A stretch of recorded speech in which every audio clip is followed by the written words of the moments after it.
Aspirants. ত্রিপুরাতে সরকারি চাকরির প্রার্থীদের জন্য আবার একটি ভালো অপরচুনিটি আমরা নিয়ে এসেছি। তোমরা সবাই জানো ত্রিপুরার ফরেস্ট ডিপার্টমেন্ট থেকে ফরেস্টার এবং ফরেস্ট গার্ডের প্রচুর ভ্যাকেন্সি ছাড়া হয়েছে।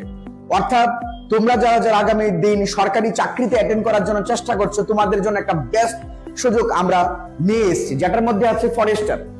ত্রিপুরা সরকার থেকে ফরেস্ট ডিপার্টমেন্টের মধ্যে ফরেস্টারের মধ্যে টোটাল 104 পোস্ট আছে, যেটার মধ্যে কোয়ালিফিকেশন চাওয়া হচ্ছে 12 পাস। অর্থাৎ যারা যারা 12 পাস আছো তোমরা ফরেস্টারের পরীক্ষাটার জন্য আবেদন করতে পারো এবং টোটাল নাম্বার অফ পোস্ট আছে 104।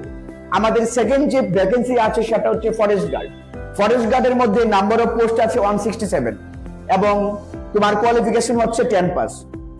অর্থাৎ যারা যারা 10 পাস আছো, যারা যারা 12 পাস আছো, তোমরা অতি সত্বর তোমরা ফর্ম ফিল আপটা করে নাও। ফর্ম ফিল আপ শুরু হয়ে গেছে।